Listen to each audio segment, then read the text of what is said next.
ಕಾಂಗ್ರೆಸ್ ಹೋಗ್ತೇವೆ. ಅದಕ್ಕೆ ಕೂಡ ಕಾಂಗ್ರೆಸ್ ಮುಕ್ತ ಆಗಿದ್ದ ಕಾರಣ ಅಂದ್ರೆ ಹಿಂದೂಗಳಲ್ಲಿ ಕಾಂಗ್ರೆಸ್ ಪರವಾಗಿ ಈ ದೇಶದಲ್ಲಿ ಕಾಂಗ್ರೆಸ್ ಮುಕ್ತ ಭಾರತ ಆಗಿದೆ. ಅದಕ್ಕೆ ಈ ಸಂದರ್ಭದಲ್ಲಿ ನಾನು ಹೆಚ್ಚಿಗೆ ಮಾತನಾಡಿದ್ರೆ ವಿಶೇಷವಾಗಿ ನಾನು ಘಟನೆ ಖಂಡಿಸ್ತೀನಿ. ಯಾರೇ ಕೂಡ ಶಾಸಕರಾದಂತ ಸತೀಶ್ ಜಾರಕಿಹೊಳಿ ಹಿಂದೂ ಧರ್ಮದ ಬಗ್ಗೆ ಅವಮಾನಕಾರಿಯಾಗಿ ಇವತ್ತೇನು ಮಾತನಾಡಿದ್ದಾರೆ, ಅದರ ಬಗ್ಗೆ ಭಾರತೀಯ ಜನತಾ ಪಾರ್ಟಿ ವಿಜಯಪುರ ನಗರ ಘಟಕದಿಂದ ಇವತ್ತು ಪ್ರತಿಭಟನಾ ಒಂದು ರ್ಯಾಲಿಯಲ್ಲಿ ಪಾಲ್ಗೊಂಡಂತ ಮುಂದಿನ ಪಕ್ಷದ ಎಲ್ಲ ಮುಖಂಡರೇ, ಕಾರ್ಯಕರ್ತ ಬಂಧು ಭಗಿನಿಯರು, ಅದೇ ರೀತಿ ಮಹಾನಗರ ಪಾಲಿಕೆ ಎಲ್ಲ ಸದಸ್ಯರುಗಳು, ಹಿರಿಯರಾದಂಥ ನಮ್ಮ ವೀರಶೈವ ಲಿಂಗಾಯತ ಸಮಾಜದ ಅಧ್ಯಕ್ಷರಾದಂಥ ಶ್ರೀ ಸಿದ್ದರಾಮಯ್ಯ ಅಪ್ಪನವರೇ, ಸಿದ್ದೇಶ್ವರ ಸಂಸ್ಥೆ ಉಪಾಧ್ಯಕ್ಷರಾದಂಥ ಸಂಗಣ್ಣ ಸಜ್ಜನವರೇ, ಚಂದ್ರಶೇಖರ್ ಕೌಟಿ ಅವರೇ, ಅದೇ ರೀತಿ ನಗರದ ಅಧ್ಯಕ್ಷರೇ ಮತ್ತು ಎಲ್ಲ ಪದಾಧಿಕಾರಿಗಳೇ, ಪತ್ರಕರ್ತ ಬಂಧುಗಳೇ, ಕಾಂಗ್ರೆಸ್ ಇಷ್ಟೆಲ್ಲ ದೇಶದ ಜನ ಹಿಂದೂ ವಿರೋಧಿ ನೀತಿ ಪಾಕಿಸ್ತಾನದ ಪರವಾಗಿ ಇವತ್ತೇನು ಅವರ ಹೇಳಿಕೆಯಿಂದ ಕಳೆದ 10-15 ವರ್ಷದಿಂದ ಈ ದೇಶದಲ್ಲಿ ಜನ ತಿರಸ್ಕಾರ ಮಾಡಿದ್ರು ಸಹ ಬುದ್ಧಿ ಬಂದಿಲ್ಲ. ಅವರ ಪ್ರತಿಯೊಬ್ಬ ನಾಯಕರು, ರಾಹುಲ್ ಗಾಂಧಿ ಇರ್ಬೋದು, ಸೋನಿಯಾ ಗಾಂಧಿ ಇರ್ಬೋದು, ದಿಗ್ವಿಜಯ್ ಸಿಂಗ್ ಇರ್ಬೋದು, ಸಿದ್ದರಾಮಯ್ಯ ಇರ್ಬೋದು, ಡಿ.ಕೆ. ಶಿವಕುಮಾರ್ ಇರ್ಬೋದು, ಅದೇ ರೀತಿ ಇವತ್ತು ಇನ್ನೊಂದು ಬಾಯಿ ಬಿಟ್ಟಿದೆ, ಮನಸ್ಸು ಬಾಯಿ ತಗೊಂಡು ಇವತ್ತು ಹಿಂದೂ ಧರ್ಮದ ಬಗ್ಗೆ ಮಾತನಾಡ್ತಾರೆ. ಮೊದಲ ನಿಮ್ಮ ಬಾಯಿ ಸ್ವಚ್ಛ ಮೇಲೆ ಮೊದಲು ಹೋಗಿ ನಿಮ್ಮ ಕನ್ನಡ ನೋಡ್ಕೊಳ್ಳೋದು ಅಂತ ಒಳ್ಳೆ ರಸ್ತೆಯಲ್ಲಿ ನಾ ಹೇಳಕ್ ಬಯಸ್ತಾ ಇದ್ದೀನಿ. ಅದು ಗೊತ್ತಿಲ್ಲ ಸತೀಶ್ ಜಾರಕಿಹೊಳಿಗೆ ಈ ದೇಶದ ಪವಿತ್ರವಾದಂತ ಗ್ರಂಥಗಳು ರಾಮಾಯಣ ಯಾರು ಬರೆದ್ರು? ಮಹರ್ಷಿ ವಾಲ್ಮೀಕಿ ಬರೆದಂತ ರಾಮಾಯಣ ಹಿಂದೂ ಸಂಸ್ಕೃತಿ ಒಂದು ಭಾಗ. ಇವತ್ತು ನಮ್ಮ ಮಹಾಭಾರತ ಯಾರು ಬರೆದ್ರು? ವೇದವ್ಯಾಸರು, ಅವರು ಗಂಗಾ ಮತಸ್ಥರು. ಮಹರ್ಷಿ ವಾಲ್ಮೀಕಿ ಜನಾಂಗರು. ಈ ದೇಶದ ಸಂವಿಧಾನ ಬರೆದವರು ಆ ಬಾಬಾ ಸಾಹೇಬ್ ಅಂಬೇಡ್ಕರ್. ನಮ್ಮ ದೇಶ ಎಷ್ಟು ವೈವಿಧ್ಯತೆ ತಂದ್ರ ಇವತ್ತು ದೇಶದಲ್ಲಿ ಬಾಬಾ ಸಾಹೇಬ್ ಅಂಬೇಡ್ಕರ್ ಅಂತ ಹೇಳ್ತಾರೆ. ರಾಮಾಯಣ ಬರೆದವರು ವಾಲ್ಮೀಕಿ, ಮಹಾಭಾರತ ಬರೆದವರು ವೇದವ್ಯಾಸರು. ನಮ್ಮ ದೇಶದ ಸಂವಿಧಾನ ಬರೆಯುವಂತ ಪವಿತ್ರ ಕೆಲಸ ಒಬ್ಬ ದಲಿತ ಕಲೆ ಕೊಟ್ಟಂತದ್ದು ಭಾರತದ ವೈಶಿಷ್ಟ್ಯತೆ ಆದಂಥದ್ದು ಡಾಕ್ಟರ್ ಬಾಬಾ ಸಾಹೇಬ್ ಅಂಬೇಡ್ಕರ್ ಅವರು ಅಭಿಮಾನದಿಂದ ಆಗುವಂಥದ್ದನ್ನು ನಾವು ತಿಳಿದು ಬಂದರೆ, ಮಹರ್ಷಿ ವಾಲ್ಮೀಕಿ ಜನಾಂಗದಲ್ಲಿ ಹುಟ್ಟಿದಂತ ಸತೀಶ್ ಜಾರಕಿಹೊಳಿ ಹೇಳ್ತಾರೆ, ಹಿಂದೂ ಧರ್ಮ ಅಂದ್ರೆ ಹಿಂದೂ ಅನ್ನುವಂಥದ್ದು ಒಂದು ರೀತಿ ಅಶ್ಲೀಲತೆ. ನಿಮ್ಗೆ ಅಶ್ಲೀಲ ಅನ್ನುವಂಥದ್ದು ಕಾಂಗ್ರೆಸ್ ಅಂದ್ರೆ ಒಂದು ಅಶ್ಲೀಲ.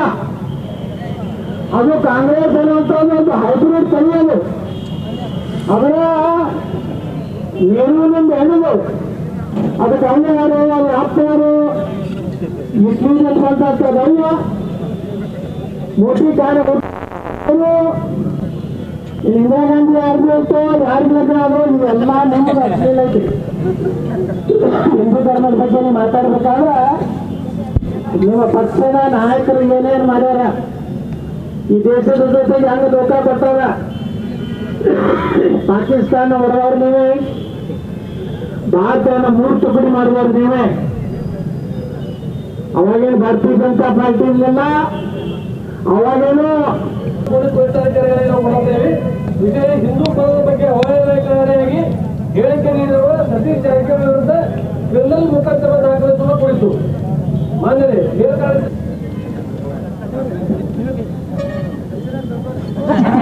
ಇತ್ತೀಚೆಗೆ ಹೇಳಿಕೆ ನೀಡಿರುವ ಸತೀಶ್ ಜಾರಕಿಹೊಳಿ ಶಾಸಕರು ಅವ್ರ ಮೇಲೆ ಕ್ರಿಮಿನಲ್ ಮೊಕದ್ದಮೆ ಸಾರಬೇಕಂಥೇಳಿ ವಿಜಯಪುರದ BJP ಕಾರ್ಯಕರ್ತರು ಬೃಹತ್ ಪ್ರತಿಭಟನೆ ಮಾಡಿ ಹಿಂದೂ ಈ ಶಬ್ದ ಹೇಳೋಕ್ಕೆ ಅಶ್ಲೀಲ ಅನ್ನುವಂಥ ಶಬ್ದವನ್ನು ಸತೀಶ್ ಜಾರಕಿಹೊಳಿ ಹೇಳಿದ್ದಾರೆ. ಆದರೆ ಇವತ್ತು ಅವ್ರು ಯಾವ ದೇಶದಾಗ ಅದಾರಂತ ಗೊತ್ತಿಲ್ಲ. ಈ ದೇಶ ಭಾರತ ಹಿಂದೂ ದೇಶ. ಮತ್ತೆ ಅಲ್ಲ, ಈ ದೇಶದ ಸರ್ವೋಚ್ಚ ಉಚ್ಚ ನ್ಯಾಯಾಲಯ ಹಿಂದೂ ಈ ಶಬ್ದ ಹಿಂದೂ ಅಂತಂದ್ರೆ ಇದು ಜೀವನ ಪದ್ಧತಿ ಅಂತ ಹೇಳಿದ್ದಾರೆ. ಕಾಂಗ್ರೆಸ್ ಪಕ್ಷದ ಕಾರ್ಯಾಧ್ಯಕ್ಷ ಆಗಿರ್ತಕ್ಕಂಥ ಸತೀಶ್ ಜಾರಕಿಹೊಳಿ ಅವರು ಕೊಟ್ಟಿರ್ತಕ್ಕಂಥ ಹೇಳಿಕೆ ಹಿಂದೂ ಅನ್ನುವಂಥ ಶಬ್ದ ಅದು ಅಶ್ಲೀಲ ಅನ್ನುವಂಥ ಒಂದು ಏನು ಪದಪ್ರಯೋಗ ಮಾಡಿದ್ದಾರೆ, ಇದನ್ನು ಭಾರತೀಯ ಜನತಾ ಪಕ್ಷ ವಿಜಯಪುರ ಜಿಲ್ಲಾ ಘಟಕದಿಂದ ಇದನ್ನು ಉಗ್ರವಾಗಿ ಖಂಡಿಸದೆ ಕೂಡಲೇ ರಾಜ್ಯ ಮತ್ತು ದೇಶದ ಅಖಂಡ ಹಿಂದೂ ಸಮಾಜದ ಕ್ಷಮೆ ಕೇಳಬೇಕಂತ ಹೇಳಿ ಆಗ್ರಹಿಸ್ತೇನೆ. ಕಾಂಗ್ರೆಸ್ ಪಕ್ಷಕ್ಕೆ ಏನಾದರೂ ನೈತಿಕತೆ ಇದ್ದರೆ ಸತೀಶ್ ಜಾರಕಿಹೊಳಿ ಅವ್ರನ್ನ ಪಕ್ಷದಿಂದ ಉಚ್ಚಾಟಿಸ್ಬೇಕಂತ ಹೇಳಿ ಆಗ್ರಹಿಸ್ತೇನೆ. ಯಾಕೆ ಅಂದರೆ ಹಿಂದುತ್ವ ಅನ್ನೋದರ ಬಗ್ಗೆ ಸುಪ್ರೀಂ ಕೋರ್ಟೇ ವ್ಯಾಖ್ಯಾನ ಮಾಡಿದೆ. ಬಹು ಸಂಸ್ಕೃತಿಯನ್ನು ಹೊಂದಿರತಕ್ಕಂಥ ಸಮಾಜ ನಮ್ಮದು. ಹೀಗಾಗಿ ಈ ಸಮಾಜದ ಬಗ್ಗೆ ನಿಮ್ಗೆ ಏನಾದರೂ ಗೌರವ ಇದ್ದರೆ ನೀವು ತಕ್ಷಣ ಅವ್ರನ್ನ ಪಕ್ಷದ ಉಚ್ಚಾಟಿಸ್ಬೇಕಂತ ಆಗ್ರಹಿಸ್ತೇನೆ. RS ಪಾಟೀಲ್ ಕುಚ್ಬಾಳ, BJP ಜಿಲ್ಲಾಧ್ಯಕ್ಷ. ಭಾರತೀಯ ಜನತಾ ಪಕ್ಷದಿಂದ ಅವರಿಗೆ ಕಠಿಣ ಶಿಕ್ಷೆ ಆಗಬೇಕಂತ ಹೇಳಿ ಅವ್ರಿಗೆ ಶೀಘ್ರದಲ್ಲೇ ಕಠಿಣ ಶಿಕ್ಷೆ ಆಗಬೇಕು. ಮಾನ್ಯ ಪೊಲೀಸ್ ವರಿಷ್ಠರಿಗೆ ಅವ್ರಿಗೆ ಅರೆಸ್ಟ್ ಮಾಡಿ ಜೈಲಿಗೆ ಕಳಿಸ್ಬೇಕಂತ ನಾವು ಆಗ್ರಹ ಮಾಡ್ತೇವೆ. राहुल यादव, महानगर पालिका विजयपुर। तो कांग्रेस के नेता सतीश जारकिहोली के जो हिंदू शब्द पर बवाल आज मचा हुआ है और बीजेपी के तमाम कार्यकर्ता और बीजेपी के शासक बसवनगौड़ा पाटिल यत्नाल जी के जो सहयोग से जो है आज यहाँ पर एक प्रतिघटना रैली का आगाज़ हुआ और रैली जो है गांधी चौक में रैली हुई और उन्होंने जो तमाम अपने कार्यकर्ताओं से संबोधित करते हुए कांग्रेस और नेहरू और गांधी खानदान पर आक्रोश जताया और जल्द से जल्द जो है सतीश जारकिहोली पर एक्शन लेने का भी उन्होंने अपना ख्याल जताया और क्रिमिनल मुकदमा करने की भी उन्होंने बात की। कैमरामैन रऊफ के साथ में Khurshid Alam, B news Bijapur. Blue ruby specialist in 1 and 2 gram gold plated jewellery, American diamond, antique art jewellery अब आपके शहर में Ram Mandir road Bijapur. 1 gram gold shop है हमारी। यहाँ पे हर चीज मिलेगी आपको, लॉन्ग नेकलेसेस पकड़ के शॉर्ट्स, सभी हेड टू टो आपको सभी लेडीज आइटम मिलेंगी, जेंट्स आइटम भी मिलेगा, एडी, एंटी और ऑक्सीडाइज सभी चीजें मिलेंगी। क्वालिटी एकदम A1 है, एज इट इज गोल्ड के जैसा दिखता है। आप हमारे शॉप पे एक बार विजिट करिए, देखिए, आपको सेटिस्फेक्शन मिलेगा। Thank you.